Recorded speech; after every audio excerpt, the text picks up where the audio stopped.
a little bit about what a particle accelerator is and what it does. But before we go there, I'm going to talk a little bit about how accelerators are portrayed in the media, in Hollywood, specifically in films.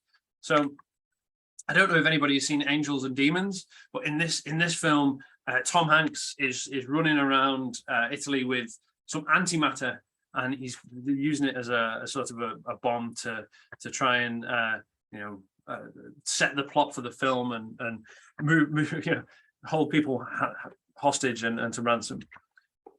In Iron Man uses a particle accelerator. You can see him here, like he's built this particle accelerator in his garage and he's using it to create new elements. In the Terminator 3, you can see they use this. This is another particle accelerator. So this is a fictional particle accelerator that they used to sort of capture the Terminator to try and kill her. And Superman, he's a classic movie. You're right. He has X-ray vision, so he can see through things, which I'm assuming operates some particle accelerator from his eyes. But the particle accelerators in the 1987 film, and in the more recent Netflix Aden project, they use particle accelerators strapped to the bottom of a spaceship to travel through time. So, just as a quick poll, then I want to see what you think a particle accelerator is used for. Do you think, in the real world, not in media, do you think it is used for creating antimatter, like in Angels and Demons? Do you think it's used for discovering new elements, like in Iron Man 3, killing bad guys, like in Terminator? Used as X-ray vision, like in Superman, or for time traveling, like in the Aden project? So I'll give you a couple of 30 seconds or so to fill in your answers. Right, well, suppose we're waiting, then I've got a quick fact here then, just generally about particle accelerators. So did you know that the hottest man-made temperature was created by a particle accelerator in CERN? Nice. It reached the temperature of 5.5 trillion degrees C. That is hotter than achieving my pizza at the weekend, only just. Inside the calzone. The calzone, yeah. Nice. Right, okay, so the results are in, and top of the pops there was discovering new elements. 72% of you put discovering new elements. What I'm actually going to, only a few of you said time travel. One person said time travel. What I'm actually going to reveal now is that the answer was all of them. That's right. So yeah. So antimatter. So I think in Angels and Demons, as Paul's mentioned, they try and steal antimatter to make a bomb. But in reality, antimatter is made at CERN, but not for bomb. It's more for study. So this is an antimatter machine, which actually collects the antimatter, the antiprotons and the antineutrons for study. So nothing dangerous here, all safe. Yeah, nothing to do with bombs.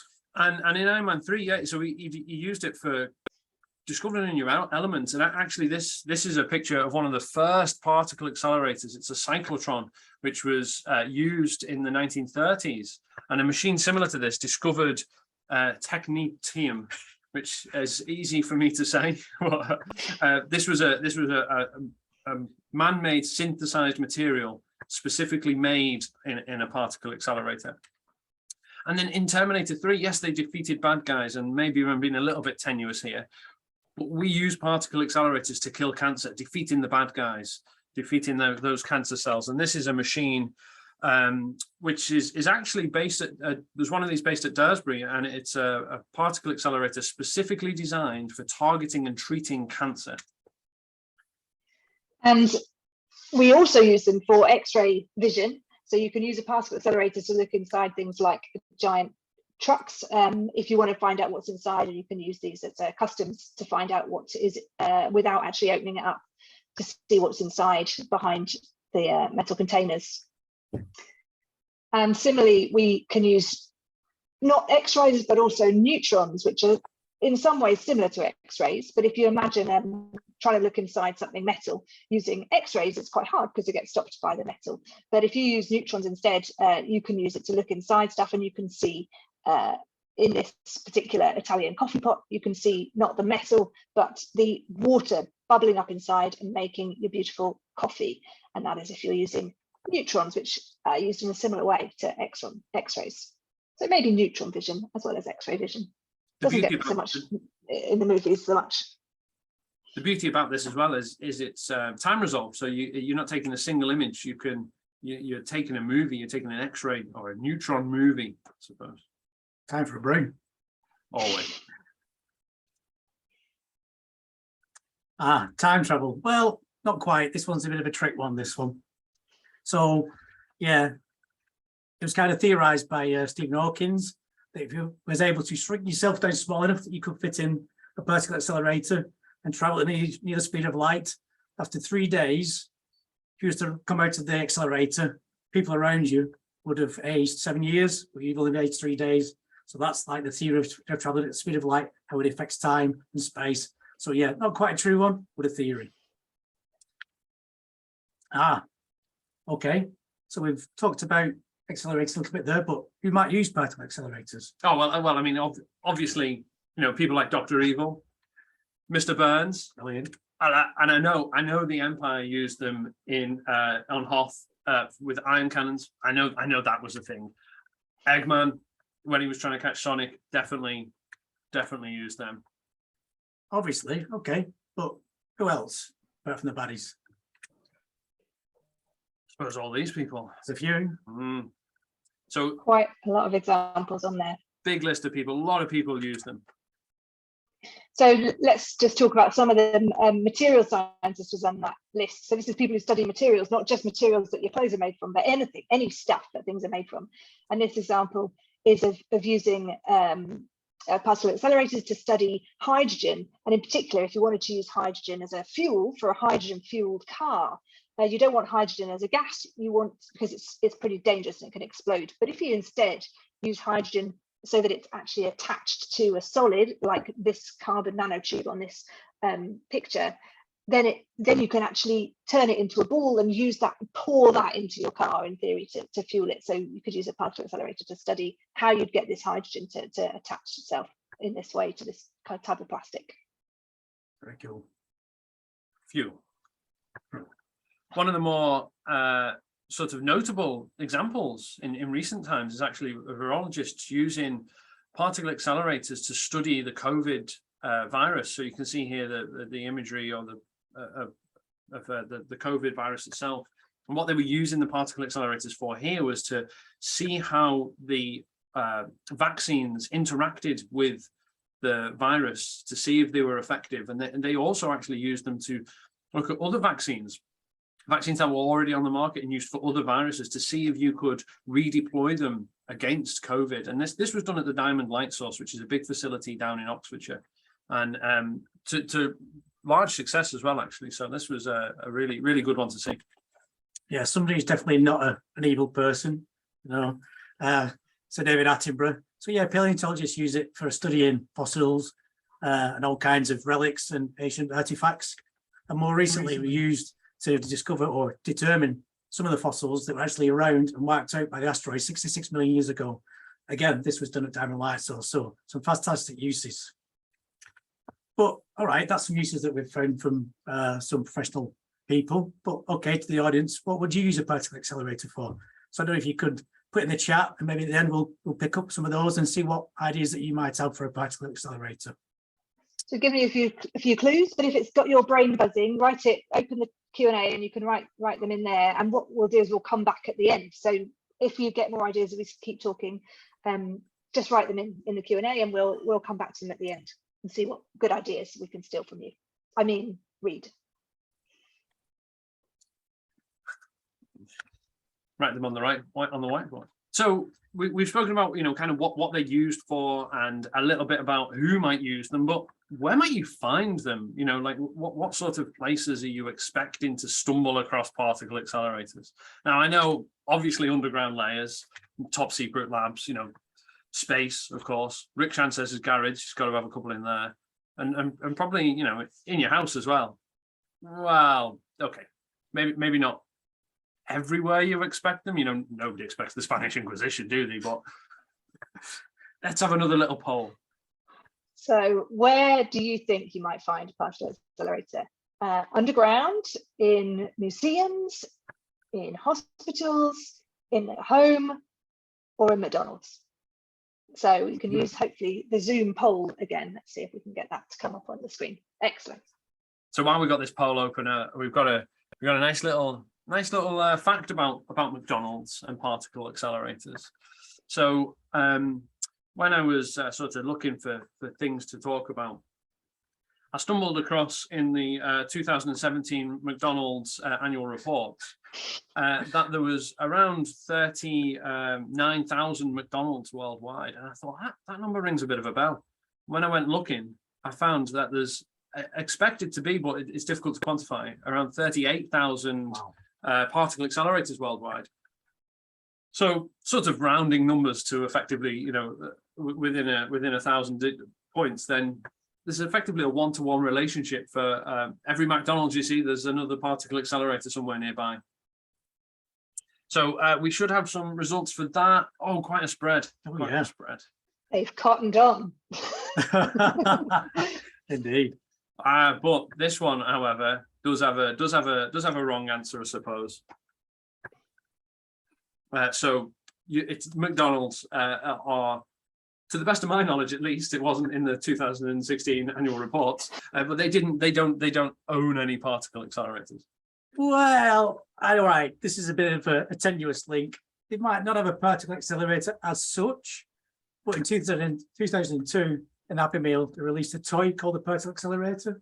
Nice. So they kind of owned a few particle accelerators and gifted them to everybody, which is quite cool. No? Very generous. Yeah. And so anyway, somebody wants to get themselves a cheap particle accelerator, get yourself on eBay. 99 people shipping. Fantastic. Bargain.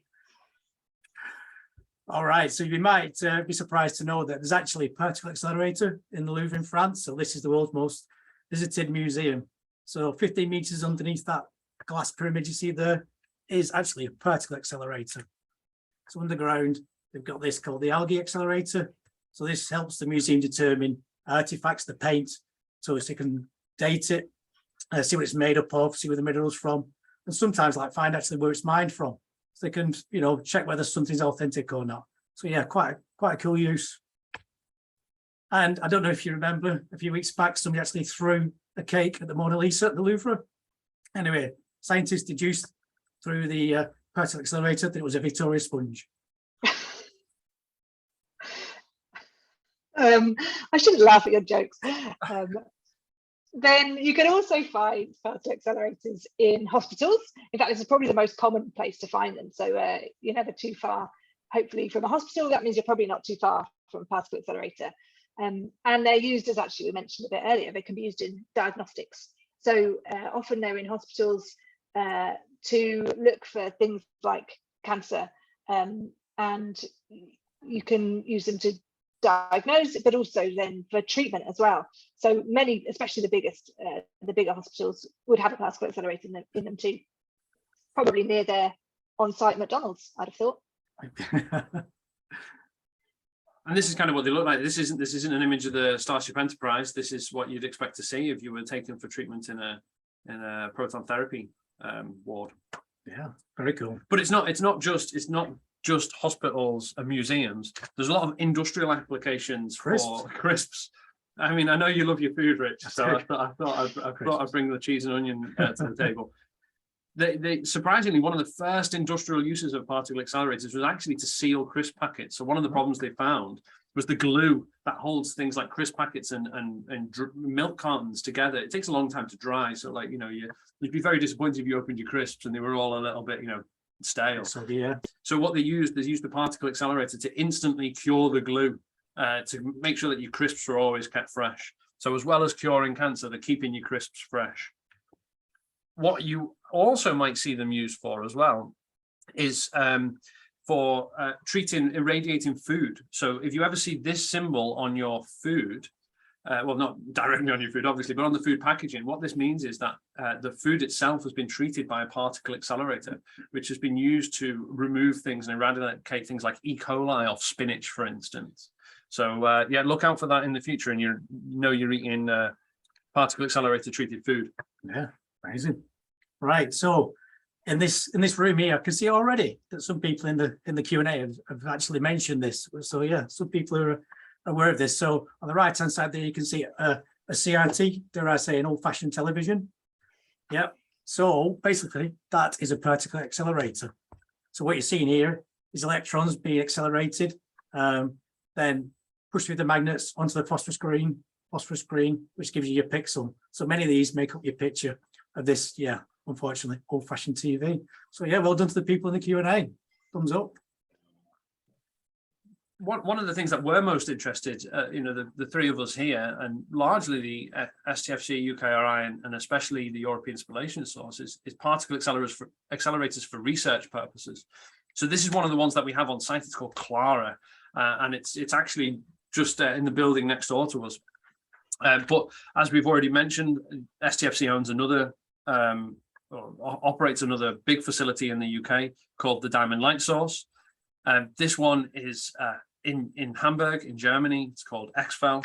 There's a big one called the LHC in Switzerland, and this is the CMS detector. So this is one of the detectors that detects the collisions at that particle accelerator. Super K, this one's detecting particles from outer space. SNS in Tennessee, another linear accelerator. ASML in Eindhoven in the Netherlands. Agater at CERN. Basically, particle accelerators everywhere. And with so many particle accelerators everywhere, I suppose the question is, are there different types of particle accelerator? So different flavors, you might say. Indeed. There are indeed different flavors of particle accelerator. So time for another quiz. Which of these is not a type of particle accelerator? So here we are only looking for one answer. So which one is not a type of particle accelerator? Cyclotron, LINAC, Megatron, or synchrotron?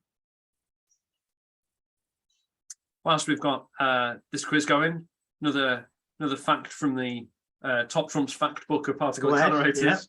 Yeah. Did you know, Richard? Go ahead. The straightest object on Earth is a particle accelerator. I didn't know that. Yeah, the SLAC in the United States is a 3.2 mile long particle accelerator that is, because of the way that we have to align them and make sure that the particles go down a straight line, is a very straight object. So we think is the world's straightest object. Very cool. So we've got the results in. It looks like, a lot of you got this one right. couldn't trick your ear, could we? So the answer is, of course, Megatron. That is not a type of particle accelerator. He was, of course, a Decepticon, leader of the Decepticons, and possibly still is. We were just debating, I think. Yes, I think so. Still out there. Yeah. Oh, okay. So yeah. So what types are there actually? So this is a synchrotron. This is like the LHC, and this is like Diamond that Paul just mentioned earlier. So basically, a big circle where the particles orbit around and get accelerated. And in the case of the Large Hadron Collider in CERN, they actually run lots of beams running opposite each other, and then they collide at least in 4 areas around the detector. So yeah, quite a cool piece of kit. So the LHC is a synchrotron. Yes, that's correct. Yeah, that's the LHC. So that's a big machine, isn't it? And Diamond Light Source is synchrotron. Definitely is in UK. Yeah. Right. And Triumph is a synchrotron. No, Triumph's a cyclotron. Oh, right, cyclotron. Okay. Slightly different. So yeah, cyclotrons are a lot smaller, and they're basically the particles run in a single orbit, and they're quite small because they run. They're kept in orbit by permanent magnets, and so they're not the most powerful of the particle accelerators. So they're more used for medical means and that kind of operations. So that's why you see them in hospitals, because they're a lot smaller and more compact and easier to fit in these kind of facilities. So a bit like the one we saw maybe in the hospital image earlier. Yeah, and exactly. And like Clara, or this is the hospital. So no, Clara, Joe, actually. So Clara's a LINAC, so it's a linear accelerator. So a little bit different than the other two, where you're looking to spin the particles around in a circle. This guy is shooting the particles in a straight line, which is why they often need to be so long, like the SLAC accelerator I mentioned before.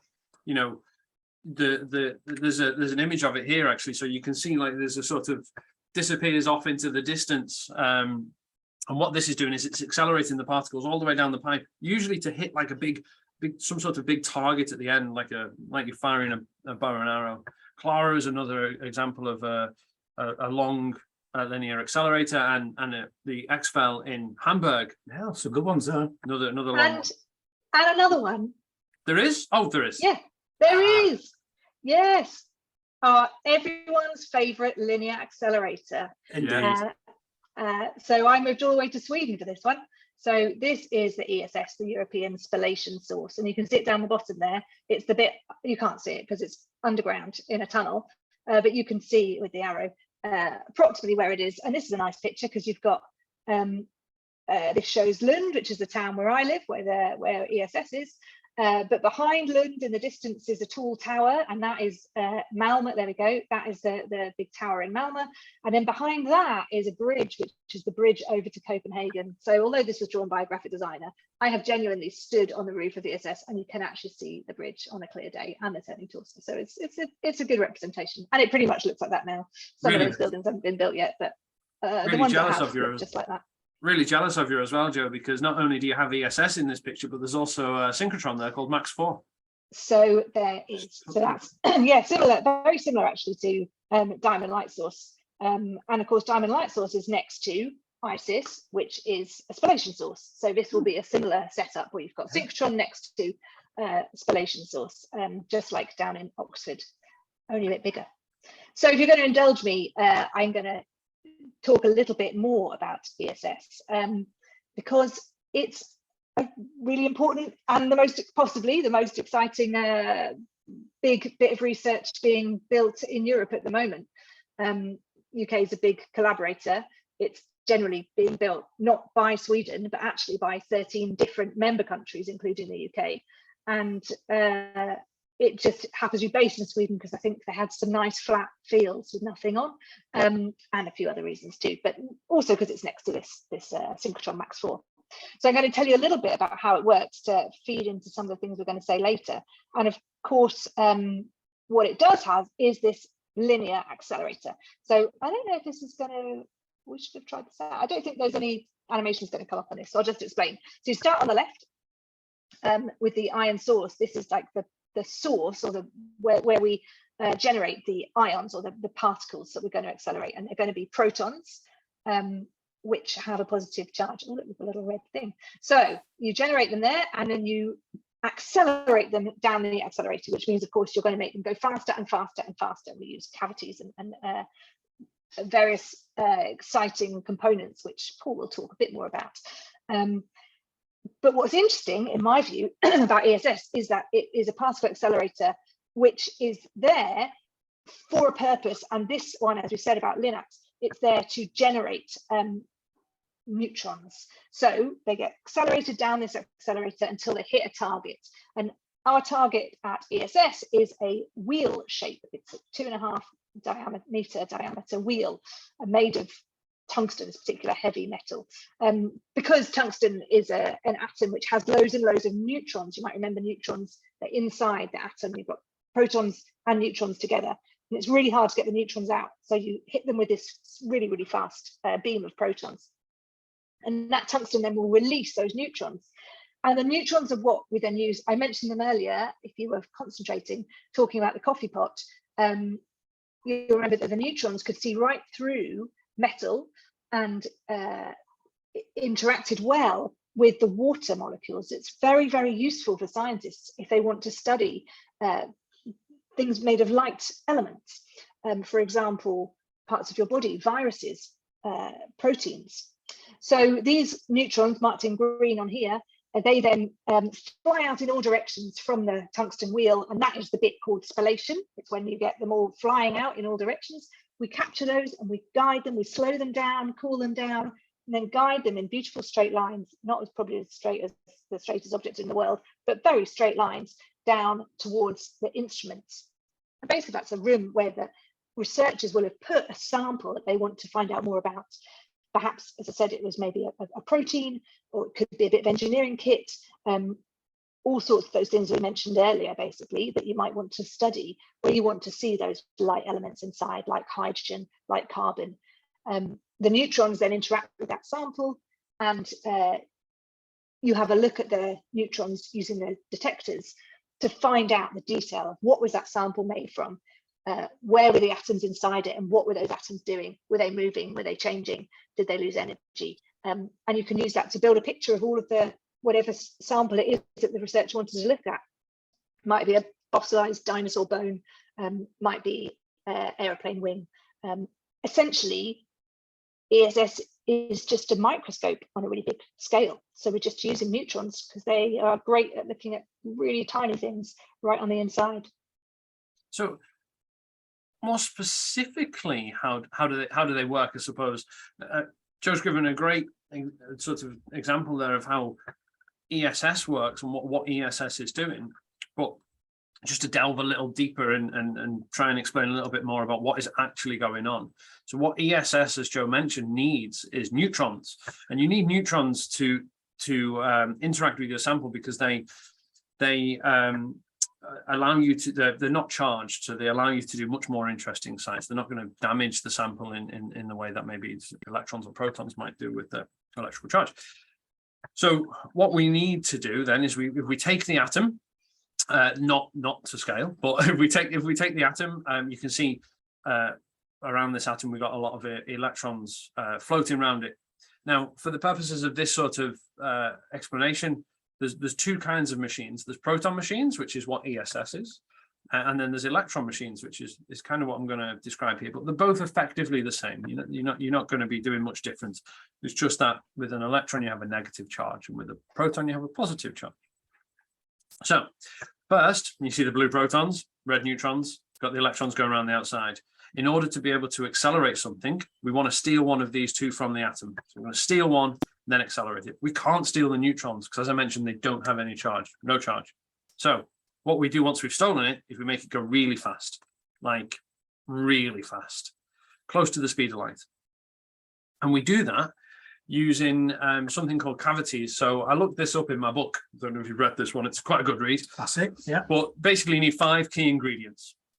And I'll run through each one. So first, in order to steal a charged particle, we use something called a cathode. And inside the cathode, in this instance, there are electrons. What we can do is we can add energy to that cathode using a laser as an example, in order to liberate an electron. So we send the electron off, so it shoots off. Once it's shot off, though, we need to make sure that we've captured it somewhere. It's not just floating off into free space.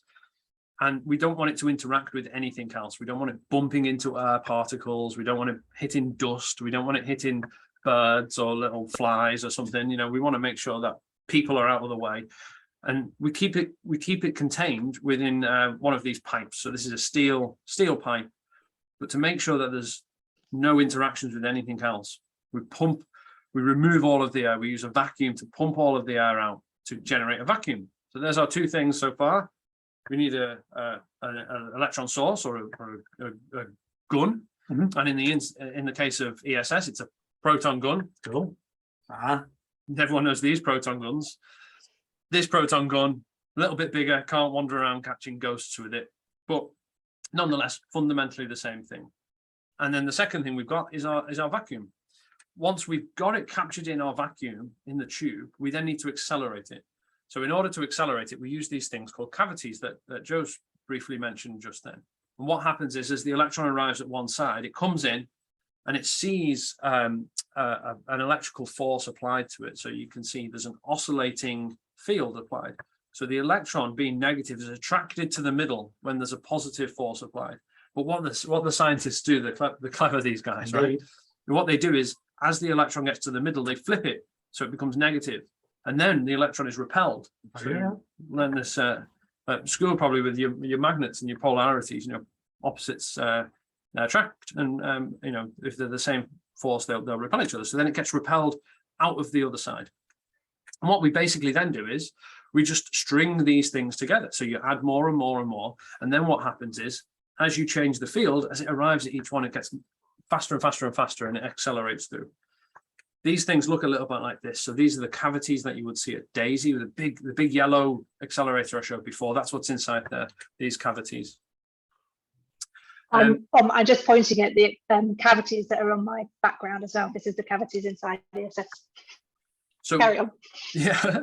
So because the electrons or the protons are pushed forward by this oscillating wave of electric field that's applied. You can imagine it's basically like a surfer. When they're surfing the wave, whilst the wave is moving, it's not the same water that's pushing them along. The electrons are effectively surfing the wave of the electric field. But sometimes, as you've seen, the accelerators aren't always straight. They're often round, in fact. So we need to make sure that they're steered. So we have these things called steering magnets, and these bend the beam around. And again, just like the accelerating cavities, we can put many of them together to accelerate the protons or the electrons around in a big circle. And these steering magnets are what we talked about earlier, that they use to capture a Terminator. Very briefly, I won't spoil the film, but they pin her down there, and it's the steering magnets that we use to do this. Oh, can I just jump in a minute? Someone's asking what DAISY stands for. Oh, DAISY, I'm not DAISY. Off the top of my head, I can't remember what DAISY stands for, but it's a facility, like STFC is a facility here in the UK. DAISY is a facility in Germany. Rich has just done a quick Google and he's going to... Lots of acronyms. Yeah, it's the German. Let's see how his German is, go ahead. Okay. Deutsch something. Deutschen Electronic and Synchrotron. What does the Y stand for? There's no Y there. It just says DAISY at the end. Oh, yeah, we don't know. But it's another facility, so like just the name of another institution. The Y's for the Y in synchrotron. You reckon? Yeah. Okay. So German electronic synchrotron. Hope that answers the question. Sorry if it was confusing. We've all found something out there, I think. So once we've stated this magnetrons, you can then see it starts to form a particle accelerator, and this is a particle accelerator that used to be on site. Looks exactly the same as that. The only other the other type of magnet that we have is a focusing magnet. So these, as I mentioned, because the opposites will pulse each other away, you don't just have one electron, you actually have a bunch, and they will spread. To stop them spreading, we use these focusing magnets. And you can see these are the two type of magnets. The blue one in the background is a bending magnet. The red one in the front is a focusing magnet. The focusing magnet works just like a lens would. It focuses the beam. So that's pretty much it. They're the 5 things, the 5 key ingredients you need to go away and build a particle accelerator. An RF gun, it's often called, or a source. Accelerating cavities, focusing magnets, steering magnets, vacuum. There is one other little sneaky thing you need, which is diagnostics, to be able to make sure the beam is going where you want and it's the right shape and size that you need it to be. So how do you build? We know what one is now. We know where they are. We know who uses them. But how do you build one? I made this all on my own. Does it count? Maybe. I mean, yeah, okay. Did it have a vacuum? Yeah, I was missing some components, but it's not a bad start, I think. I mean, generally a bit more technical and there's a few more parts to them, but I think as a first go, not bad. Oh, thanks. Yeah, okay. Took me 15 years. That's what I've been working on. Well, just quickly to look at where we sit with the particle accelerators. Currently this is the kind of range you might expect to see with your eye. You can see things up to the width of your finger, maybe a little bit beyond, like a hair. You start using microscopes then, which you can use light. And anything a bit smaller than that, you start needing electron microscopes. And if you noticed, from a light microscope to electron microscope, these things are getting slightly bigger. But to see the really small things, need something even bigger. Like we talked about LHC and also ESS there. These are big structures, massive structures, looking to see really tiny things. So the bigger your instrument is, the smaller things you can tend to see, because we need that more power. So it's just an example. Your hair is 100 microns or 0.1 millimeter. So we can see a quark with the particle accelerator, which is, I'm not going to say all these zeros, but I think there's 13 there. So take my word for it. So that is what we can see compared to, looking at hair with your eyes. So that is quite amazing. Richard, can I just jump in there? curve. Somebody was asking right at the beginning of the talk whether an electron microscope is a particle accelerator, but I think that slide just explained that it's not. I mean, they are. They're just smaller, more rubbish particle accelerators, in my opinion. I mean, electron microscopes are effectively accelerating electrons onto a surface of the thing that you're looking to see. So that much like a television is, an electron microscope is, it just doesn't have the resolution or the energy in order to be able to see inside the nucleus of an atom. Yeah, great question though. Yeah, fantastic question. Thank you. Yeah, well, like Paul says, you need something with a bit more power, and looking at some supersized machines here that definitely have the power. I mean, this one is CERN that many of you might have heard of, where the Large Hadron Collider is. So it's 6 kilometers in diameter, massive. And of course, everybody's favorite. And like we say this as like neutrals, not because that Paul and myself helped to build this, and Joe's been working there for a number of years. We just think this is, everybody's favorite. So yeah, 1 kilometer long, quite a structure. So, when you're engineering these kind of supersized buildings, you have some challenges and things that you might not think of. So, over a kilometer, the Earth is curved. So when you're trying to design a super straight structure, like Paul mentioned about slack, you're dealing with the curvature of the Earth. So you need to factor in these things when you start to build and design and engineer these superstructures. So yeah, obviously in your instruments there, you want to make sure you've got plenty of adjustment to cope with this change in the Earth curvature. And yeah, who wants to walk a kilometer if you forgot your butties at the end of the day or at the start of the day? Many of these facilities, there's either scooters or bikes, so you can get up and down the accelerator line without having to spend 15 minutes walking up and down. So yeah, bikes are very common at ESS as they are at CERN and all these large facilities. So yeah, just looking at ESS itself, it took over 50,000 square meters of concrete and 6,000 tons of steel rebar. Lots. And to give you a bit of an idea, better than the Eiffel Tower, Blackpool Tower actually, uses 3 times that amount. Sorry, it's 3 times more the amount that's used on Blackpool Tower. So yeah, quite a lot.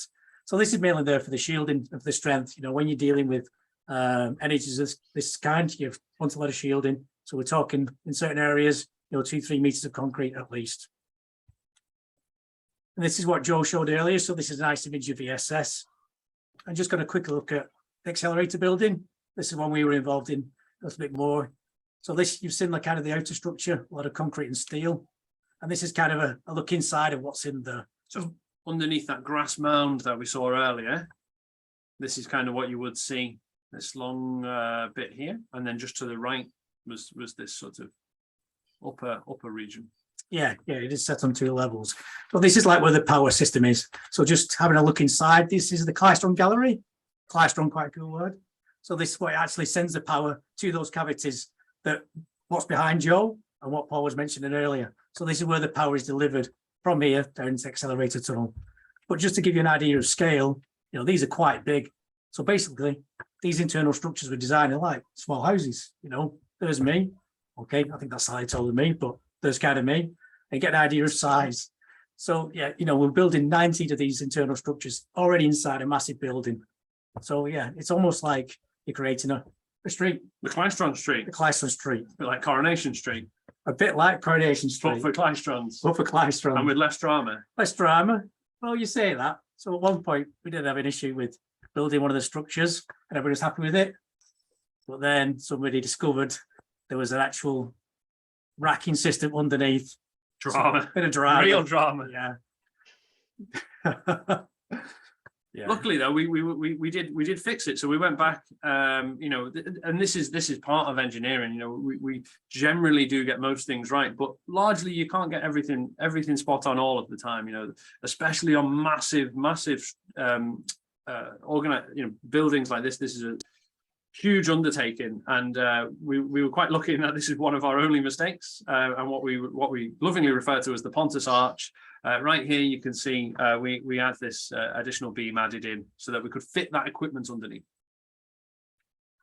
Yeah, so as you can see here is like a cross section through that long building. So the top part there, Klystron gallery, you can see that's where the power's fed in, and it comes down through a labyrinth. So that gives you a drop down, I think it's 6 meters to the accelerator line. So accelerator line is underground and shielded.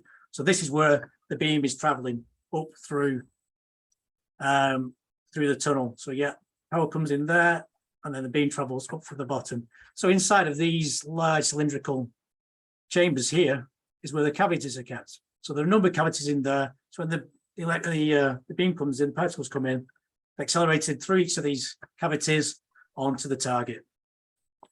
But just to touch on this, you know, we've had a design criteria for Clystone Gallery. You know, it's a big structures like houses. You know, tolerances are tight, but not too tight, because you just put it in, cabled in, and some larger structures. When you look at accelerator line, things become a bit more specialist. We're talking about micron precision. You know, things got to be there exact. You know, the beam, you know, in some certain times is roughly 12 microns. So if you think your hair is 100 microns, we're trying to control something that's, you know, like 12 microns. So everything needs to be precise. So we've got to, you know, vary our design and our tolerances to suit. So yeah, this is one of the diagnostics systems between the accelerating modules that Paul's highlighted, the magnets already, everything on there. But you can see here about the accuracy, the adjustment we've got on there to help us ensure that we are, you know, in position and everything's surveyed in to ensure the beam is going straight, especially when you're talking, you know, half a kilometer. It's very important. So this is achieved through computer modeling, prototyping, you know, gives you a bit more confidence in your product and everything's doing as it should. Less Pontus arches. Less Pontus arches. A bit of VR, we try to throw this in to help us visualize and see, you know, what is actually happening and let people have a look around. And simulation is a big thing. We do a lot of this to make sure, you know, how it's behaving in the real world, and also like in its extreme conditions. You know, is it going to support the loads? Is it going to, you know, flex too much on the vibration? So this is something we do quite a lot of. Testing your calculations. So yeah, I'm stood underneath this with no hat because this has been signed off at this point, and we're quite confident that this was working okay. It's all about verifying those simulations that you've done. You know, we don't just do the simulations, we make sure we do the hand calculations, and then once you've done the hand calculations, then you go on to testing. Yeah. It's the best way to prove that you've done the maths right. Yeah. And it is something we tinker with. So this is Georgia, our technician. So not all the time things are built. So then how do you practice or visualize how you're going to install something? So again, we use VR here with 3D CAD models. So George is actually installing a gate valve onto one of the prior modules. So yeah, he's visualize it there. So, you know, just to get an idea of what the issues might be, then we can design them out. So clean room work. This is something that Paul touched on. You know, these vessels need to be really clean, because otherwise you've got particulates inside. When your beam comes through, it's going to hit one of these particulates and slow down. So basically, you're robbing yourself of energy. The machine's just not as powerful. So it's got to be really clean. And the vacuum has got to be perfect, you know, like the vacuum in space. So vacuum and cleanliness are top. But like, speaking of cleanliness, so fortunately, we don't do this anymore. But in the 70s, one of the early accelerators, they were finding that the accelerator wasn't performing so well, and it was due with particulates and debris inside of the chambers. So they had a ferret called Felicia, who used to send around the accelerating beam line with a little magnet on her back, and she would collect all the particulates and run round. I think it was like for a piece of sandwich for one of the workers. So yeah, fortunately we don't do this. We've got a more refined process these days, but yeah, thumbs up to Felicia. You say more refined, but this is Luke, one of our assembly technicians. Yeah. So moving on from the cleanliness, we start assembling everything, get it built up, and then, you know, we start looking to move it to ESS. So, I mean, you made it sound all reasonably straightforward, at least. I mean, there was some drama on Clystone Street, but any other challenges? There's always a drama on Clystone Street. Well, yeah, there are challenges. And for a building so big, we talk about these massive buildings, we always end up with these two really small, tiny spaces. And as engineers, it can drive you mad. You know, you've got civil engineers, and all kind of people, but somebody's got to decide on the size. Anyway, so this is where the power supply comes in. And it was so tight that we had to do some prototyping. But you can see these wooden waveguides. Now, these wouldn't be actually used, but the room was just so small in there. That's like size of an A4 piece of paper to get in there. And we were struggling to get the fasteners onto these waveguides at the side. I mean, Paul's got long arms, but they, you know, you can only get one arm round. So to get the other arm round to do the bolt up, yeah, so just weren't quite long enough. So these are the tricks that we were faced with. So Paul wasn't busy that week. So this guy here, we looked at, you know, get involved, but he's no thumb to grab the spanner with, so he can hold a 19 mil spanner. Yeah, problem with spiders. Plus he's evil. So this guy was available and it's cheerier. So we have Mr. Wave guy. So yeah. Anyway, that problem resolved, and things were shipped to ESS. So I've not been to ESS since COVID, and this was the kind of last time I saw it.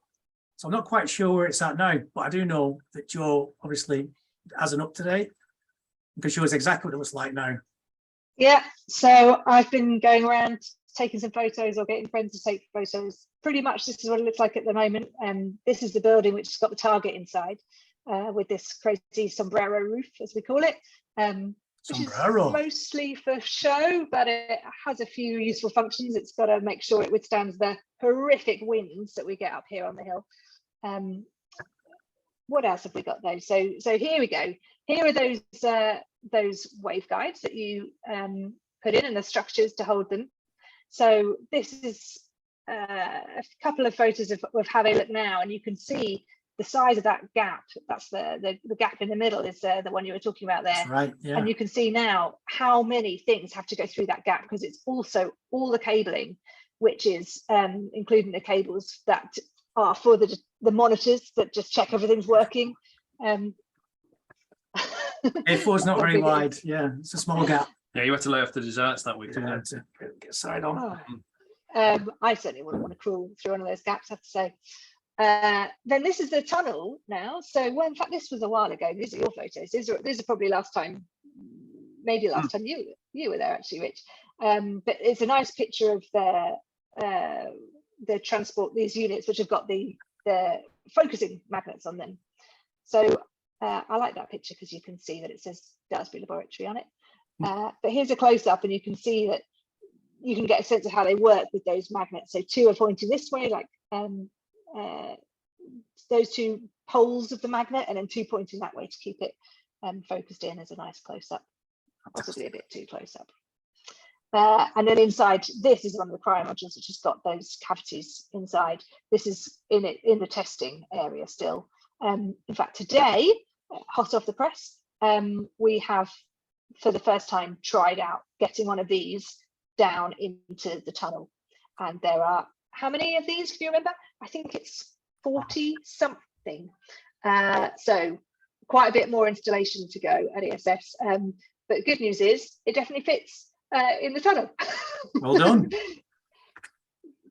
Joe, can I just jump in there? Yeah. Harry was asking, how do you make sure the electrons are in a straight line and don't move? Is that the magnets that are doing that then? I mean, yeah, Harry, that's a great question. So once they leave the source, the electrons will only actually travel in a straight line. But we use the magnets to they only travel in a straight line unless there's any other interaction. So because you don't just have one electron, because you have lots of electrons all in a bunch, they push each other out. So Rich, as my beautiful assistant here is demonstrating, this is one of the prototype magnets that we actually use. So you can see the size of this magnet, and this magnet, which is the one that we've just had up on the screen, actually. So if I just flip back to, so this is this red one, so that's the rough size of it. That is a high-powered magnet that is squeezing that beam of electrons, the bunch of electrons, back together to make sure that they go in a straight line, because otherwise they would spread out, and you get two problems with them spreading out. Firstly is you don't end up doing the science you want to do at the end, but the second is that if they interact with the pipe, they'll give off more radiation, so you'll have a more radioactive machine, which isn't good for its lifetime. It's a great question, and as well as, like Paul mentioned, that it like focuses the beam. After each magnet or in between magnets, we also have beam position monitors.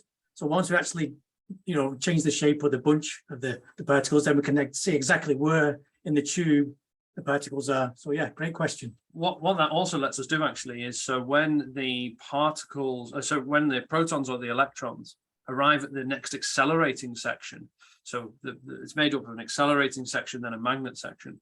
When they arrive at the next accelerating section, you want them to be right in the center to get like optimal acceleration. So we use those steering magnets also to make sure that we're right in the beam middle, and then that way we get the most value for our energy when it comes to acceleration. So I think Joe was just about to tell us all about these beautiful flags. Well, I was just going to say that I just wanted to remind you that it's not, although it's in Sweden, it is this international, European international facility, not EU. It's not about that. It's just about being a member, and there's 13 members of the European Spallation Source. And there was this nice photo the other day of all of those flags, of all of the collaborators. So at ESS, we've got over 500 members of staff at the moment. They're from more than 50 different nationalities, so it feels like a really international place to work. But actually the machine and all the components are being built a bit like these guys are building it in Warrington. They're being built by people in over 100 different organizations, and then one by one all those bits have to then be shipped over to Lund and to Sweden. Joe, you're right about the flags. There's one good place to fly a flag. It's in Lund, because they say it's very windy. So it's a good picture. Always going to fly. You don't know how many photos it took for them all to be like flapping and not. Brilliant. I mean, and as you touched upon there, like having a very large, diverse group of people working in one place makes for a really fantastic team. And as a group of engineers, like Rich and myself, we've been lucky enough to go out and work there regularly. And we met so many amazing people, and that for me is one of the big enjoyments of the job, is like, you know, just how the collaboration itself has worked. You know, those flags up there are nice to demonstrate the collaboration, but really feeling the collaboration with other people is what was the big takeaway for me. And I just wanted to sum up really by saying that I think we were talking at the beginning, we asked you a question, what would you use a particle accelerator for, or a giant microscope? What would you want to use it for? Because as you hopefully saw, they are used for loads and loads of different types of things. And really what you want to use them for is limited only by your imagination, or the imagination of the people who want to use and build these things. So ESS is there because there are researchers who said, well, we want one which can do this. We want to be able to study this kind of thing. We actually want to look at smaller and smaller samples, or things which are mostly hydrogen, or whatever it might be. And so we built particle accelerators that could solve those issues. So we're back to the question, and we want to know what you would use a particle accelerator for. So should we have a little look at the Q&A? So yeah, so we got, I mean, there's, I spotted one a little bit earlier, which I can't quite see at the moment. I think somebody mentioned that they would use them as engines in space.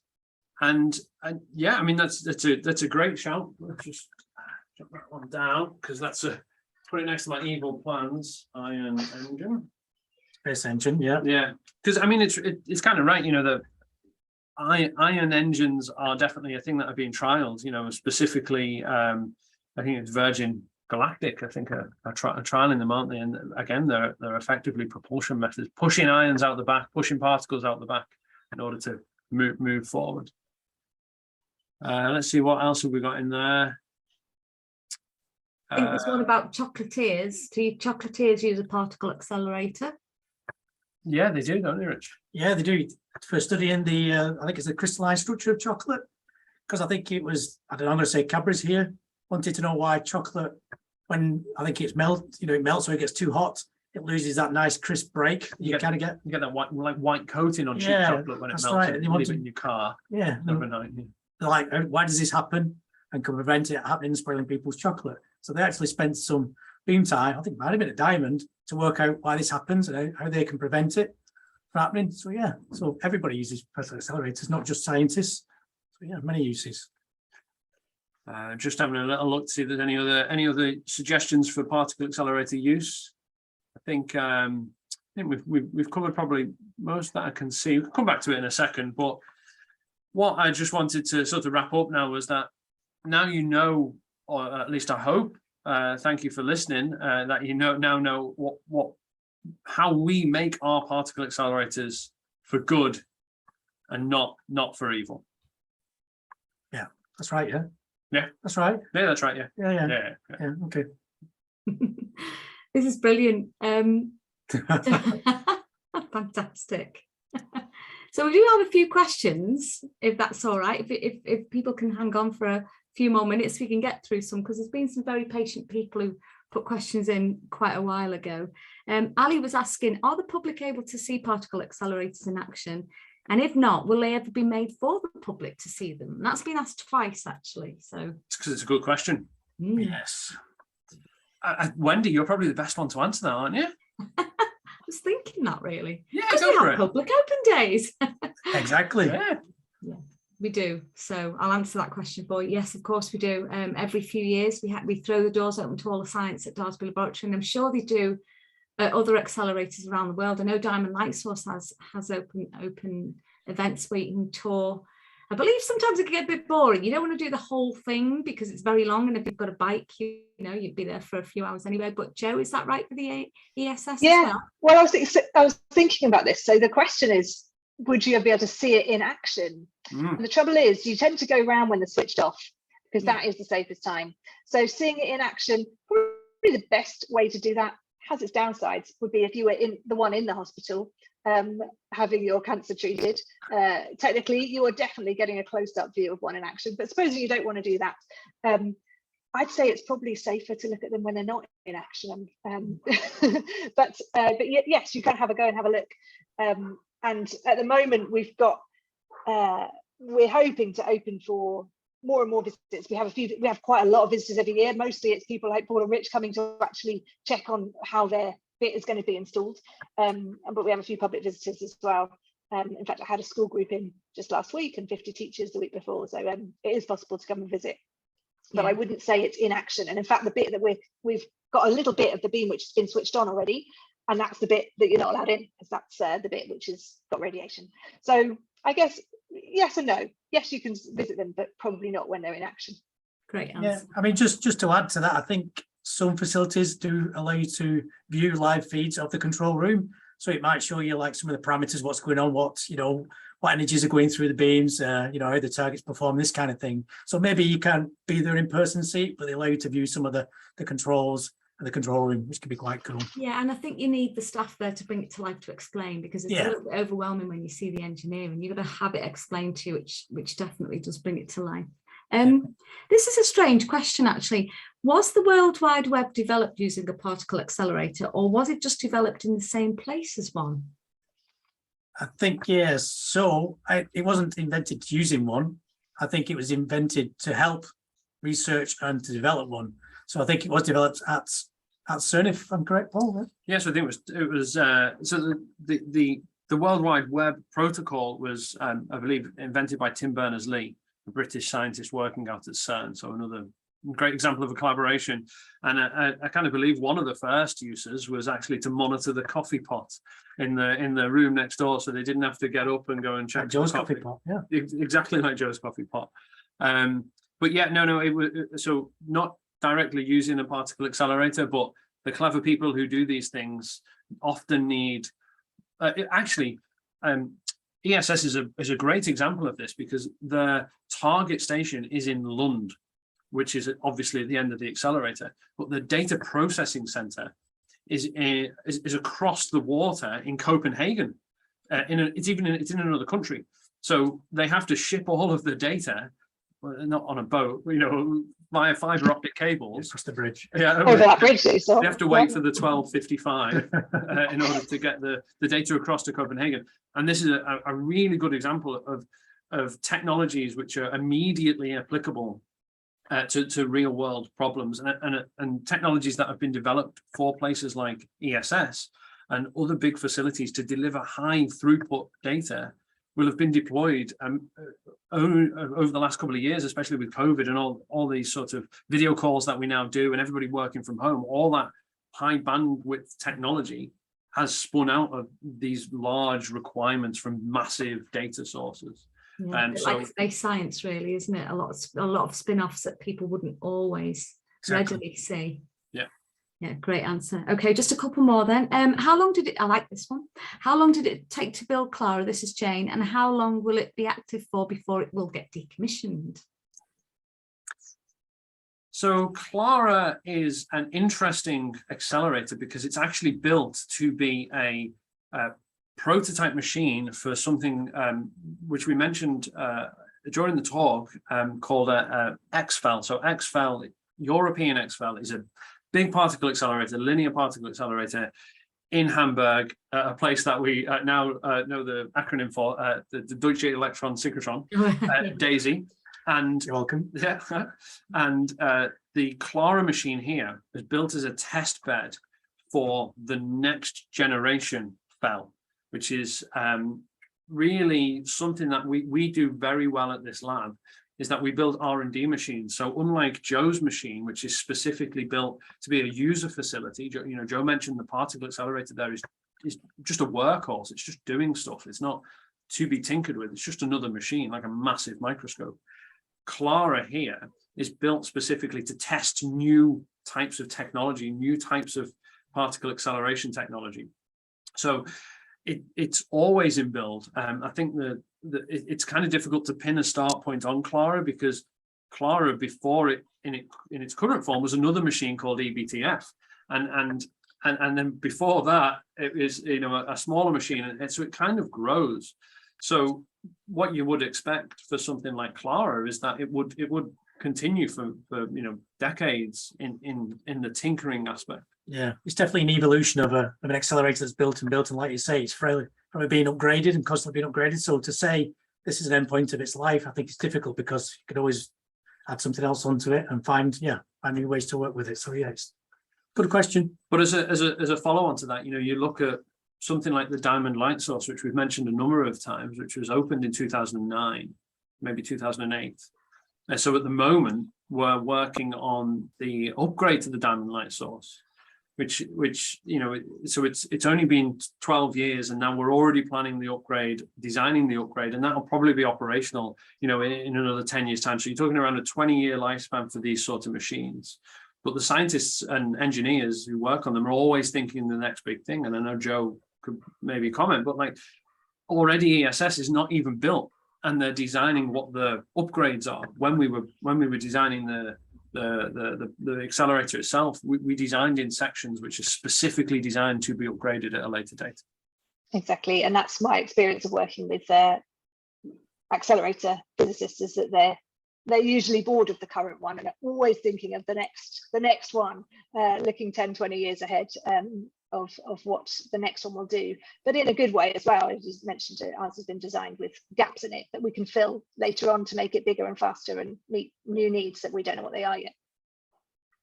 We've got a couple of questions that are quite sciencey, and I'd like to take them to one side and answer them separately. But one's coming saying, would particle accelerators ever be used by pharmaceutical companies? And if so, would they be used, e.g., to improve drug structures and how they interact with different molecules in the body? That's from Hope. Yeah, they really are. And I'll come back to the pharmaceutical company in a moment, but yeah, ESS and other neutron sources are definitely used for this, because they can see the light elements, so like the hydrogen. That's actually really important. So if you to see how a drug is interacting with the body. So if it's binding this way, the bonds between them are usually hydrogen bonds, and so because you can see those hydrogen, you can actually tell whether the drug is bonded this way around or that way around, which tells you a lot of really useful information about how well it's going to work. Generally, these big research labs are used by university and research units from universities, and they get to come and use it for no charge. Essentially, their governments have paid for places like ESS, and so their researchers get to use it at no charge. If you're a pharmaceutical company and you don't intend to openly publish your results because they're important for your own profits, then you pay. So if a pharmaceutical company wanted to come and didn't want to publish their results publicly, then they would pay for the time that they used on the beam, and they would be welcome to if they were going to stump up some cash. So yes, to both of those. I hope that's answered the question for you. Okay, just a couple more. This is a science klaxon alert, because I don't actually understand what I'm going to ask you now. Those wavelengths are huge. I think this is going back a few slides actually. So the Klystron frequencies must be fairly low UHF at relatively long wavelengths. i.e. 70 centimeters or so. Somebody knows what they're talking about here. I don't, but I hope I've asked that correctly.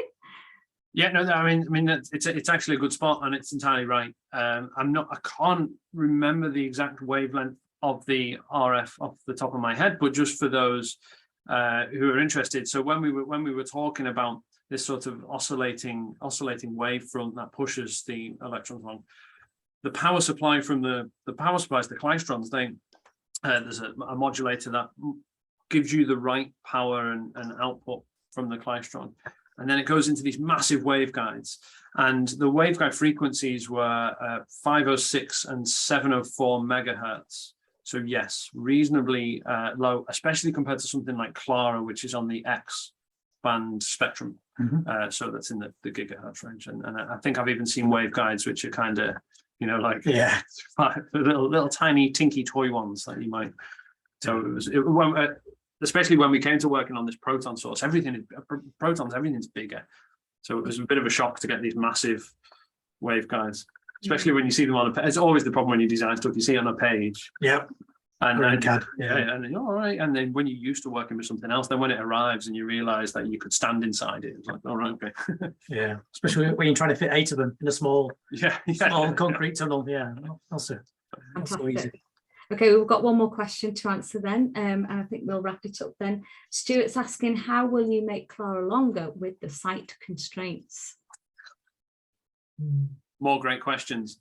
So I reckon, so you have a dipole magnet, bend it upwards, just end up into the air. What do you think about that? Could put a tower around it. Yeah. Sounds like a good idea. Daresbury Tower 2. Oh yeah, just next to it. Big concrete tower. Actually, so what is interesting about that question is that we don't actually always need to make it longer. So scientists are looking at like really clever ways to accelerate electrons over really short distances. So I'm going to continue to bang the science jargon klaxon here, Wendy. But basically, what we're currently investigating, and what the big advantage of having a research machine like Clara is about having an operating facility is that you can just stick stuff in and see how it works without worrying about what the users at the far end need. So we're putting in a gas, so they're firing a gas jet into the electron beam. So there's then gas coming up into the electron beam. At the same time, they then fire a laser at that gas, and the gas ionizes and becomes a plasma. More energy into the gas takes it to becoming a plasma. It's like a glowing ball of light.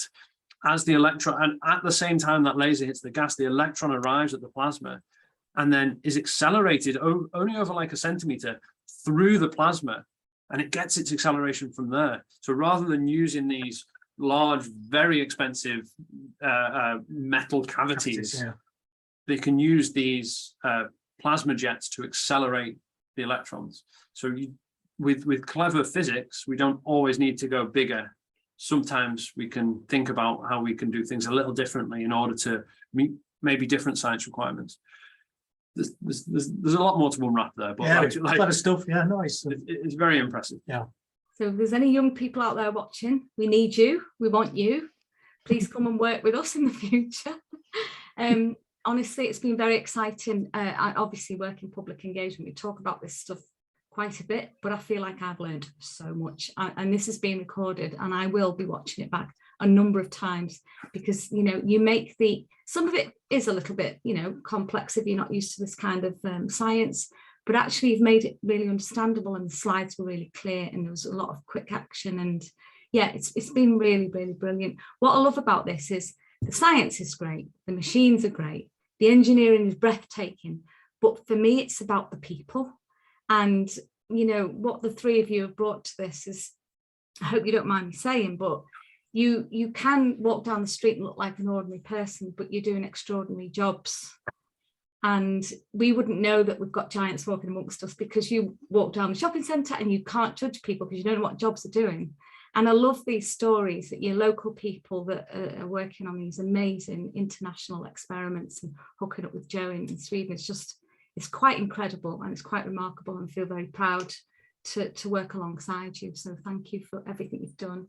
I think that's a wrap. Joe, is there anything you would like to add at this point at all? Are you? agree with all those things you just said, and that's what I love about my job, is I work with so many interesting, exciting people, and they're from loads of different countries. And I met someone this week who'd worked at Daresbury, and then he'd moved over to ESS, which was great. And there's, you know, there's a lot of different people from different countries. Really good to hear local accents as well, regional accents, not local to Daresbury, but just local accents all over the country, because we need a diverse team of people working on these things. So I want to say one other tiny thing, just that I added in the chat. If you want to see the beam status of ESS, I put the little link there. You can look at that live. Cool. Nice. Ooh, I haven't checked it's on right now. it's klaxon.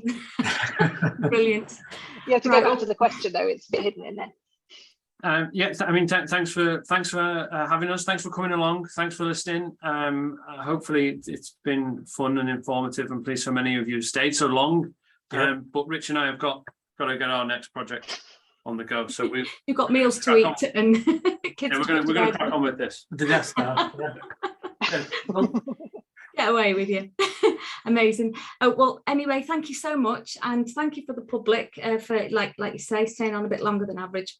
I was watching the numbers and they haven't dropped, so we've done well tonight.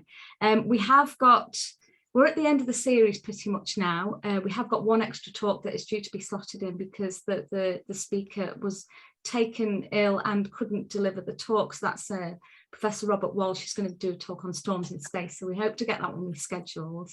But yes, we are at the end of the series, but we'll be reinvigorating and changing and ramping up again for September. For me, this has been an amazing talk. So thank you so much. And to the public, we will see you soon. Take care, everyone. Bye-bye. Bye. Bye.